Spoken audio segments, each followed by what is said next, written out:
हमारी चर्चा उच्चीसुनम, भक्ति, श्रद्धा, भक्त और भगवान। चर्चा किसकी है? भक्त और भगवान की। एक भक्त परमात्मा के बारे में जानना चाह रहा है कि परमात्मा कैसे है, और एक भक्त परमात्मा के बारे में सब कुछ एक्सप्लेन कर रहा है, बता रहा है कि परमात्मा कैसे है। जानते आप भी हैं, पूछते आप भी हैं, लेकिन आपके जानने में और सुधर्मा के जानने में क्या है? फर्क है या नहीं है? आप भी तो कौन हो? आप भी भक्त हो या नहीं हो? है? ओहो, क्या जवाब आया! समय का प्रभाव है। भक्त में भी बहुत सारी डिफरेंट क्वालिटीज होती है। जैसे मकान बहुत अलग अलग तरह के होते हैं, कपड़ा बहुत अलग अलग तरह का होता है, खाने के पदार्थ बहुत सारे होते हैं, घूमने की जगह भी बहुत सारी होती है। ऐसे भक्त भी एक जैसे नहीं होते हैं, बहुत सारे होते हैं। एक छोटी बात मैं बताकर आज की बात पर आएंगे। भक्त कैसे होते हैं? एक अतीत और एक वर्तमान, एक आज करंट के इसमें भक्त कैसे होते हैं, और पिछले जमाने के अंदर सतयुग के भक्त कैसे होते थे। एक बार एक भक्त प्रतिदिन शिव के ऊपर जल, दूध, फल, फूल सब कुछ चढ़ाता था, और रोज कहता मेरा ये काम हो जाए, मुझे कोई वरदान मिल जाए। क्योंकि जब भी हम कुछ चढ़ाते हैं या दान पेटी में कुछ डालते हैं तो रिटर्न में मांगते हैं। मांगने की आदत या रिटर्न लेने की आदत जो भी है, वह 90% हम लोग करते हैं, 10% लोग नहीं करते हैं। ऐसा ही कुछ बंदा था, रोज मांगता मुझे वरदान मिल जाए। और कहा जाता है कि दुनिया में सबसे भोला अगर कोई है तो वह कौन है? शिव है। एक दिन शिव जी प्रकट हो गए। बोल बच्चा, तुझे क्या चाहिए? तुझे जो मांगना है मांग ले, मैं देने के लिए तैयार हूं। वरदान मांगना है, ठीक है, मैं मांगता हूं। तब शिव जी कहते हैं एक शर्त है। शिव भी बड़े पक्के थे, बोले थे लेकिन पक्के थे। शर्त है। बोलिए क्या शर्त है? तू जो भी मांगेगा उससे ज्यादा पड़ोसी को डबल मिलेगा। एक्सेप्ट? बोलो कलकत्ता वालों, आप अगर जो मांग रहे हो उससे डबल आपके पड़ोसी को मिले, मंजूर है आपको? नहीं। वह भी शायद कुछ ऐसा ही था। उसने कहा रुको, मैं आज नहीं लेता हूं आपका वरदान, 1-2 दिन बाद मैं वापिस आऊंगा, तब मैं आपसे क्या कर लूंगा? ले लूंगा। ठीक है, कोई बात नहीं। शिव जी अपने रास्ते चले गए, वह बंदा अपने रास्ते चला गया। अब उसने सोचा है मैं सलाह लूं तो किससे? कौन मुझे नेक सलाह देगा, कौन मुझे बताएगा? सोचा एक वकील के पास जाता हूं, क्योंकि वकील सच का झूठ, झूठ का सच, लॉयर है वो। चला गया लॉयर के पास। उसने कहा ऐसी ऐसी प्रॉब्लम है, शिव जी प्रकट हुए और मुझे कहा है कि मैं तुझे दूंगा, लेकिन मेरे से डबल मेरे पड़ोसी को मिलेगा। आखिर वकील था, उसने भी एक अच्छी सी सलाह किसे दे दी, उस भक्त को। खुश हो गया बंदा, चलो मेरा सोचा हुआ काम बन गया। ठीक है, दूसरे दिन आया मंदिर में, करी शिव को प्रार्थना। शिव बाबा क्या हो गए? प्रकट। बोल बेटा क्या वरदान दूं? बोले ठीक है, आप दे दीजिए वरदान। बोले पड़ोसी को डबल मिलेगा। मंजूर। भगवान ने भी सोचा इतनी इसमें बुद्धि कहां से आ गई, इतनी मानवता इसमें कहां से आ गई। ठीक है, दे दिया वरदान, शिव अपने रास्ते व अपने रास्ते। मांगा अपने लिए 1 कोठी, पड़ोसी को कितनी मिल गई? 2 कोठी। मांगा अपने लिए 1 गाड़ी, पड़ोसी को 2 मिल गई। मांगा अपने लिए 1 गार्डन, पड़ोसी को क्या हो गया? 2 मिल गए। हर चीज वो मांगता जा रहा है, सोने का झूला, सोफा, हर चीज उधर क्या हो रही है? डबल। एक दिन सोचता है एक दिन सोचता है कि मेरी 1 टांग क्या हो जाए? टूट जाए। तो पड़ोसी की क्या हो गई? दोनों टांगे टूट गई। बड़ी खुशी हुई, बड़ा खुश हो रहा था इतने दिन कि मेरे से डबल मिल रहा है, आज भी मेरे से क्या हो गया? डबल मिल गया। फिर सोचता है कि एक काम करता हूं, अब उसकी क्या नहीं रही है? दोनों टांगे नहीं रही है। अब सोचता है मेरी 1 आंख क्या हो जाए? फूट जाए। पड़ोसी की क्या हो गई? दोनों आंखें फूट गई। उसके बाद सोचता है मेरे घर के बाहर 1 गड्ढा हो जाए। पड़ोसी के घर के बाहर क्या हो गया? 2 घंटे। एक दिन बेचारा रेंगता रेंगता आ रहा था और वो पड़ोसी किसमें गिर गया? गड्ढे के अंदर। उसकी 1 आंख थी, उसको देखकर वह क्या हो रहा है? खुश हो रहा है। मांगा था मैंने, लेकिन उससे डबल मिला। उसका परिणाम भी उसे क्या हो गया? डबल मिल गया। दूसरों का नुकसान करके हमें क्या होती है? क्या बात है, आप तो बहुत जल्दी बोल गए। सही बात है कि बहुत अनुभव हो गया कि दूसरों को जब दुख मिलता है, दूसरों को जब तकलीफ मिलती है, दूसरों को जब परेशानी मिलती है, तब हम क्या हो जाते हैं? खुश हो जाते हैं। तो क्या हम भक्त हैं? बोलो। उस जैसे भक्त हैं, कलयुग वाले भक्त हैं। लेकिन यहां पर सुधर्मा स्वामी कह रहे हैं, से वीर्येणम परिपूर्ण वीर्ये सुदर्शने वानग सब सेठे सूरालय मासी मुदा करे से वीरायने के गुणो भवे। से वीर्येणम परिपूर्ण वीर्य, जो शक्ति से परिपूर्ण है, जो शक्तिहीन नहीं है, जो ताकतहीन नहीं है, हर दृष्टि से जो अनंत वीर के, अनंत बल से, अनंत शक्ति से जो क्या है? संपन्न है। सुदंसने व नग सव सेठे। शक्ति पर चर्चा करने से पहले यहां पर वर्णन आया है सुदंसने। सुदंसने का मतलब पुचुसनम करते हो ना आप लोग? बोलो। हमारे श्रावकों को जब मैंने कहा कि आप भी थोड़ा पुचुसनम कर लिया करो, 7 तारीख से उत्तरायण शुरू हो रहा है, आपको भी उत्तरायण में आना है। जवाब मिला, हमारे यहां की महिलाएं कर लेती है। सुन के अच्छा लगा। महिलाएं कर लेती है मतलब खाना भी महिलाएं खा लेती है। आप लोग क्या नहीं करते? उपवास।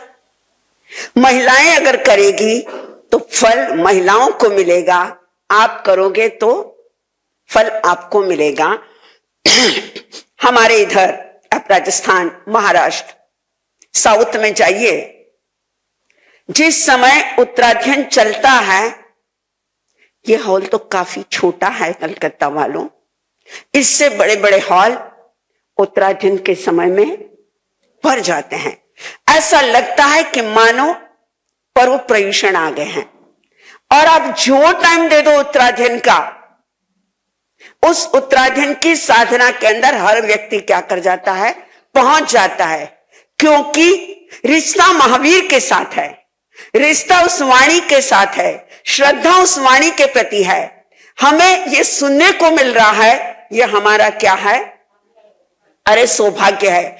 ये कान हमारे आज काम दे रहे हैं, इन कानों तक वाणी पहुंच रही है। यह आंखें हमारी काम दे रही है, इन आंखों से हम क्या कर पा रहे हैं? अरे पढ़ पा रहे हैं। ये पैर हमारे काम दे रहे हैं, हम कहां तक आ रहे हैं? स्थानक तक आ रहे हैं। यह आपका क्या है?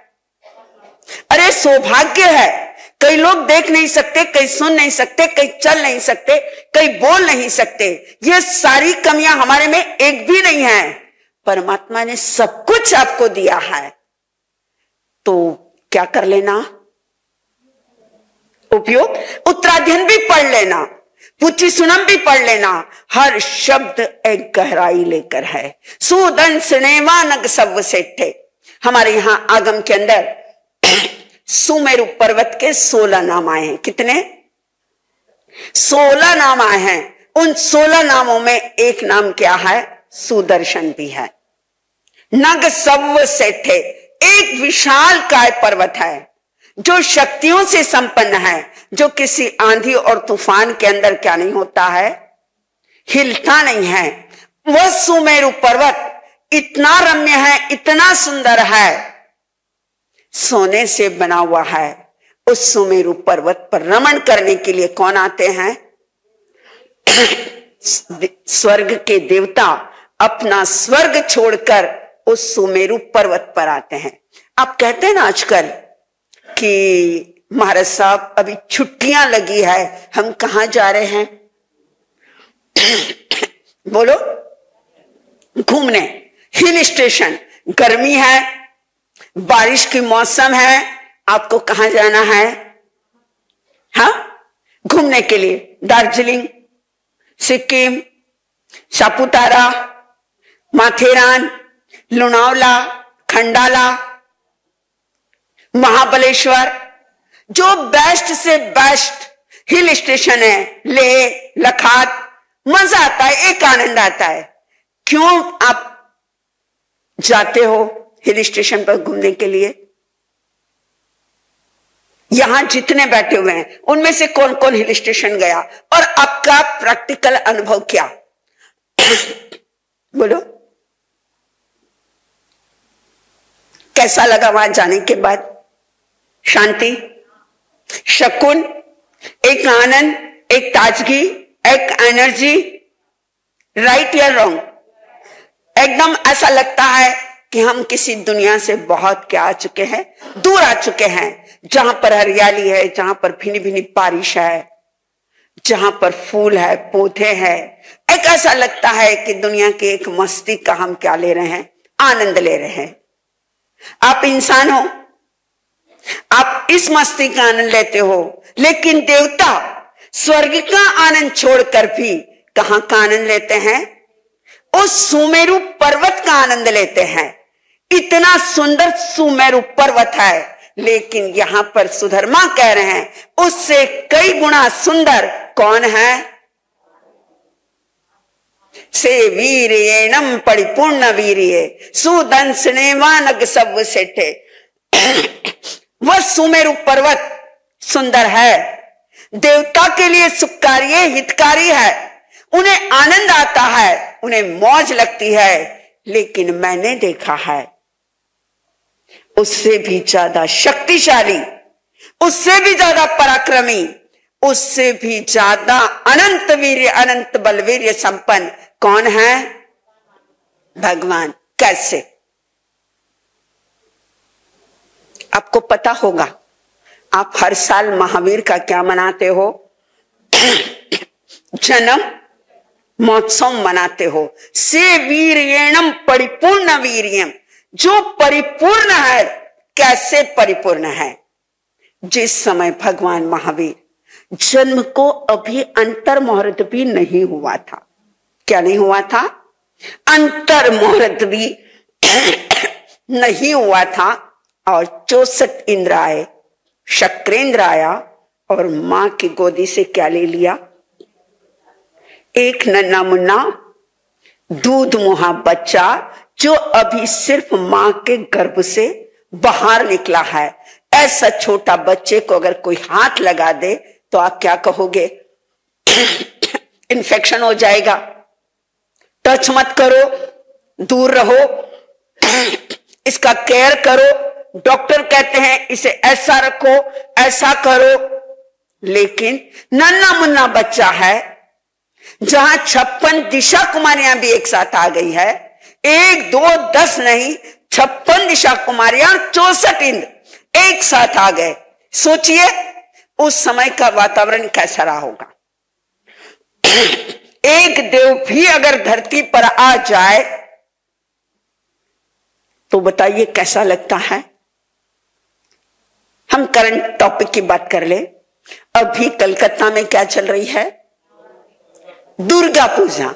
नवरात्रि तो सभी जगह चल रही है, लेकिन आपके यहां की जैसे पुणे का गणपति, वैसे आपके यहां की दुर्गा पूजा।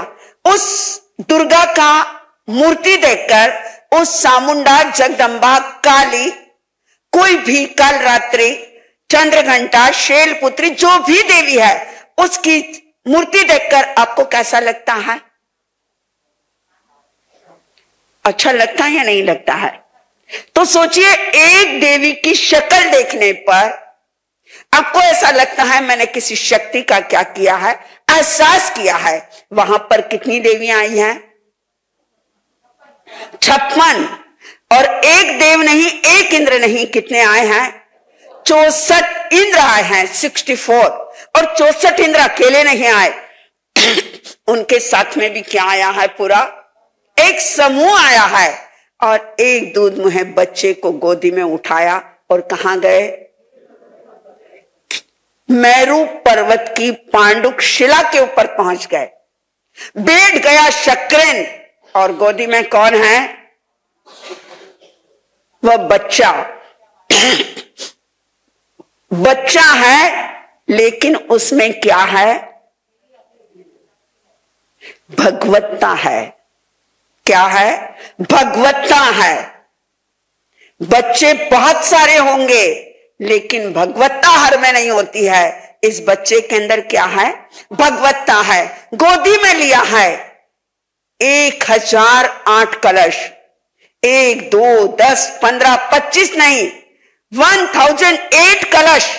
एक साथ सारी धाराएं उस बच्चे पर गिरने वाली है। कोई दूध का है, कोई गंगा जल का है, कोई स्वयंभू रमन का है, कोई महादधी सागर का है, कोई क्षीर सागर का है।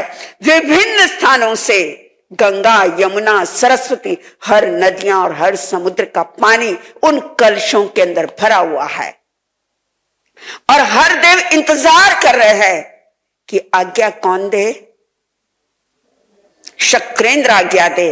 उसके बाद कलश से क्या किया जाएगा? अभिषेक किया जाएगा, भगवान का प्रक्षाल किया जाएगा। लेकिन शक्रेंद्र सोचता है जन्मजात बच्चा, उस पर इतनी पानी की धारा गिरेगी, बच्चा क्या हो जाएगा? बह जाएगा, चला जाएगा। तीर्थंकर बनने वाला है, 24वां तीर्थंकर है। एक पल की देरी, कितनी? सिर्फ एक पल की देरी। गोद में रहा हुआ बच्चा सोचता है अभिषेक क्यों नहीं हो रहा है? और ये किस वजह से सोचा पता है आपको? जब भी तीर्थंकर की आत्मा गर्भ में आती है, मति ज्ञान, श्रुत ज्ञान और क्या, कौन सा ज्ञान? अवधि ज्ञान, 3 ज्ञान साथ में लेकर आती है। ओहो, ये शक्रेंद्र ने शक्ति के ऊपर क्या किया है? शक किया है। यहां ईगो नहीं है, लेकिन तीर्थंकर की शक्ति के ऊपर नो डाउट, नो शक, वहां पर कोई शक की गुंजाइश नहीं है। शक्रेंद्र ने कैसे शक कर लिया? ठीक है, बताता हूं इसको तीर्थंकर की शक्ति क्या होती है। से वीर्येणम परिपूर्ण वीर्ये सुदंसने वानग सब सेठे सुरालय वासी मुदागरे से वीरायने गुणों वे। अपने अंगूठे का स्पर्श किसी किया?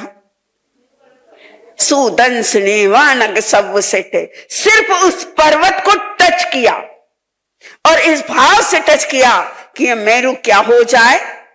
हिल जाए। सिर्फ अंगूठे का टच करने की देर थी, पूरा मेरू पर्वत क्या हो गया? कंपायमान हो गया। शक्रेंद्र कांप गया, थर्रा गया, डर गया। विचलित हो गया, कौन देव है? जहां तीर्थंकर का अभिषेक होने वाला है वहां पर मेरु, जो तीनों कालों के अंदर कभी आज तक मेरु हिला नहीं है। कोई भी आंधी आ जाए, कोई भी तूफान आ जाए, कोई भी भूकंप आ जाए, कोई भी चक्रवाती आ जाए, लेकिन मेरु पर्वत कभी हिलता नहीं है। आज मेरु कंपायमान हुआ, इसका कारण क्या? अपने उधि ज्ञान के अंदर देखा, ओहो सॉरी, गलती, मैंने भूल की कि तीर्थंकर की शक्ति के ऊपर मैंने क्या किया? शक किया कि ये बच्चा पानी की धार के अंदर बह जाएगा। से वीर्येणम परिपूर्ण वीर्ये, जो शक्तिमान है, अनंत शक्तिमान है, उनकी शक्ति के ऊपर मुझे क्या नहीं करना है? शक नहीं करना है। और कहा जाता है उसके बाद परमात्मा का क्या किया गया? अभिषेक किया गया। और तीर्थंकर की एक शक्ति नहीं, कई प्रकार की शक्तियां होती है और वे अपनी शक्ति का सदुपयोग करते हैं। अपनी शक्ति का क्या नहीं करते हैं? दुरुपयोग नहीं करते। शक्ति हमें भी मिली है कलकत्ता वालों, हम क्या करते हैं? सदुपयोग करते हैं या दुरुपयोग? बोलो। वाणी की शक्ति मिली है, पैरों से चलने की शक्ति मिली है, हाथों की शक्ति मिली है, देखने की शक्ति मिली है। हम क्या करते हैं? इस शक्ति से किसी का भला करते हैं या किसी का? बोलो। ठीक है, प्रवचन में जवाब मत दो, लेकिन भीतर में सोचो, हमें जो शक्ति मिली, हमें जो पावर मिला है, हमें जो एनर्जी मिली है, हमें जो ताकत मिला है, हम क्या करते हैं? एक होता है रास्ते का रोड़ा और एक होता है ऊपर चढ़ने की सीढ़ी। दोनों आपके सामने हैं, दोनों में शक्ति है, लेकिन एक को ठोकर लगती है और दूसरे को कभी ठोकर नहीं लगती है। बताइए आप किसका चुनाव करेंगे? बोलो। एक है रोड़ा, पत्थर वो भी है, पत्थर वो भी है, लेकिन एक सीढ़ी पर लग गया है और एक आपके रास्ते में पड़ा हुआ है। रास्ते का जो रोड़ा है उसको ठोकर लगेगी, लेकिन जो सीढ़ी है उसको कभी भी क्या नहीं मारते? ठोकर मारते आपने कभी देखा नहीं होगा। शक्ति दोनों में है, एक रोकता है, एक बढ़ाता है। बढ़ाता है उसको दुनिया पूछती है, रोकता है दुनिया उसको क्या मारती है? ठोकर मारती है। जो दूसरों को हराने की कोशिश करता है वह खुद हार जाता है, और जो दूसरों को जिताने की कोशिश करता है वह क्या हो जाता है? खुद जीत जाता है। हम क्या करते हैं? हमारे सामने अगर कोई चुनाव में खड़ा हो जाए तो बोलो क्या करोगे? उसको जिताने की कोशिश करोगे या हराने की कोशिश? हम स्वयं जीतने की क्या करते हैं? कोशिश करते हैं। जाने दीजिए चुनाव की बात क्यों करें। मान लीजिए आपके पड़ोस में कोई है, एक शोरूम है, यहाँ आपका मॉल के अंदर आपकी दुकान है और उसकी भी दुकान है, उसकी यहाँ पर दिन भर कस्टमर आते हैं और आपके यहाँ नहीं आते, तो बोलो आपको कैसा लगेगा? बुरा लगेगा। वाह, मतलब हम अपनी शक्ति से किसी को रोकने का प्रयास करते हैं, लेकिन किसी को आगे बढ़ाने का प्रयास नहीं करते हैं। लेकिन महावीर ने अणुतरम धम्म मिणम जिनाणम, आया ना इससे पहले गाथा के अंदर, जिनाणम, जो स्वयं भी जिन बने हैं और जो दूसरों को भी क्या बनाते हैं? अरे जिन बनाते हैं। अरे अर्जुन वाली जैसा पापी भी आ जाए तो उसको महावीर उसको भी अपनी शक्ति से उसको भी क्या कर देते हैं? तिरा देते हैं। अरे चंड कोशिक आ जाए तब भी उसे त्रियंच से लेकर उसे कौन से देवलोक तक पहुंचा देते हैं? 8वें देवलोक तक पहुंचा देते हैं। एक पशु से देव भी बना सकते हैं। यह शक्ति किसमें होती है? से वीर्येणम परिपूर्ण वीर्ये। लेकिन कहीं पर भी इतिहास में ऐसा नहीं आया कि उन्होंने अपनी शक्ति का क्या किया हो? दुरुपयोग किया हो। लेकिन हम देखें, शक्ति सिकंदर को भी मिली थी। शक्ति हिटलर को भी मिली थी, शक्ति मुसोलिनी को भी मिली थी, शक्ति मोहम्मद गोरी और गजनी को भी मिली थी, और शक्ति राणा प्रताप को भी मिली थी। लेकिन एक ने शक्ति का क्या किया? दुरुपयोग किया। दूसरे ने अपनी शक्ति का क्या किया? सदुपयोग किया। तो यहां पर भी आपको भी यही सोचना है, शक्ति आपको भी मिली है, लेकिन रिक्वेस्ट अपनी शक्ति का सदुपयोग करें, लेकिन अपनी शक्ति का क्या नहीं करें? दुरुपयोग नहीं करें। महावीर की तरह बने, क्योंकि हम महावीर के क्या हैं? भक्त हैं, उपासक हैं, हम श्रावक हैं, हम संत हैं। अपनी शक्ति का सही तौर से उपयोग करेंगे तो हमारे कर्म भी क्या हो जाएंगे? टूट जाएंगे।